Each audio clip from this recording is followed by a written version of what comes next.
Halo teman-teman, ketemu lagi bersama aku Junia Rahmawati. Aku mahasiswi dari Fakultas Hukum di Universitas Mataram. Kali ini aku akan membahas teori dari Jambodin. Kedaulatan menurut Jambodin adalah kekuasaan tertinggi untuk membuat hukum di dalam suatu negara yang memiliki sifat yang pertama, permanen, artinya kedaulatan itu tetap ada selama negara itu sendiri. Yang kedua, asli, artinya kedaulatan tidak berasal dari kekuasaan lain yang lebih tinggi. Yang ketiga, bulat, artinya kedaulatan tidak dapat dibagi-bagi dan merupakan satu-satunya kekuasaan tertinggi dalam suatu negara. Yang keempat, tidak terbatas, artinya kedaulatan itu tidak ada yang membatasi, sebab jika ada yang membatasi, maka akan melenyapkan sifat kedaulatan. Apa itu monarki? Monarki merupakan sejenis pemerintahan yang dipimpin oleh seorang penguasa monarki. Monarki atau sistem pemerintahan kerajaan adalah sistem tertua di dunia. Perbedaan di antara penguasa monarki dengan presiden sebagai kepala negara adalah penguasa monarki menjadi kepala negara sepanjang hayatnya, sedangkan presiden biasanya memegang jabatan ini untuk jangka waktu tertentu. Dari sisa monarki yang ada di Indonesia, hanya ada satu monarki yang diberikan wewenang oleh pemerintah Indonesia dalam memerintah wilayahnya, yaitu Kesultanan Yogyakarta. Kesultanan Yogyakarta memiliki seorang raja bernama Sultan Hamengkubuwono X yang merupakan penerus tampuk kekuasaan Keraton Yogyakarta. Sultan Hamengkubuwono X juga merupakan seorang gubernur daerah istimewa Yogyakarta. Bagaimana bisa?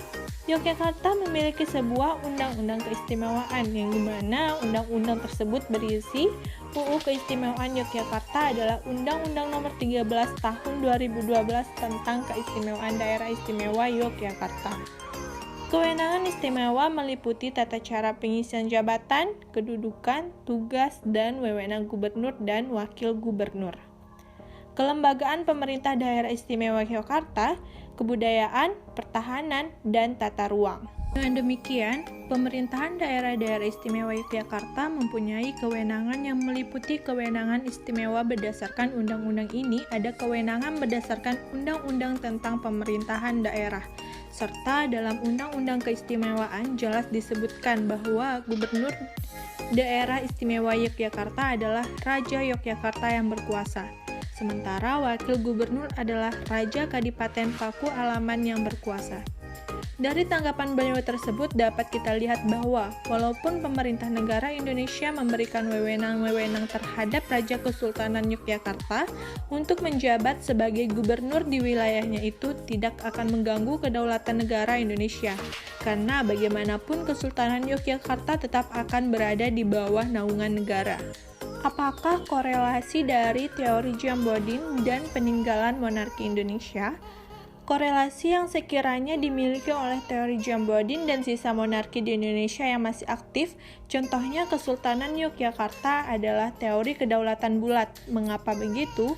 Teori kedaulatan bulat adalah kedaulatan tidak dapat dibagi-bagi dan merupakan satu-satunya kekuasaan tertinggi dalam suatu negara walaupun memang Kesultanan Yogyakarta bukanlah sebuah negara yang independen dan merupakan sebuah bagian dari negara Indonesia, tetapi dalam Undang-Undang Keistimewaan Yogyakarta yang dimana tertulis kewenangan istimewa daerah istimewa Yogyakarta berada di provinsi. Selanjutnya pasal 7 ayat 1, 2, dan 3 UU 13 2012 berbunyi, kewenangan daerah istimewa Yogyakarta sebagai daerah otonom mencakup kewenangan dalam urusan pemerintahan daerah istimewa Yogyakarta, sebagaimana dimaksud dalam Undang-Undang tentang Pemerintahan Daerah dan Urusan Keistimewaan yang ditetapkan dalam undang-undang ini. Kewenangan dalam urusan keistimewaan sebagaimana dimaksud pada ayat 1 meliputi 1. Tata cara pengisian jabatan, kedudukan, tugas, dan wewenang gubernur dan wakil gubernur. Yang kedua, kelembagaan pemerintah daerah-daerah istimewa Yogyakarta. Yang ketiga, kebudayaan. Keempat, pertahanan. Dan kelima, tata ruang. Yang dimana secara tidak langsung, Kesultanan Yogyakarta memiliki wewenang dan kekuasaan penuh dalam wilayahnya, serta tidak terbagi-bagi dan mencakup seluruh wilayahnya. Sekian materi yang dapat saya sampaikan. Terima kasih sudah mendengarkan, semoga bisa bermanfaat. Ketemu lagi di tugas selanjutnya. Bye-bye.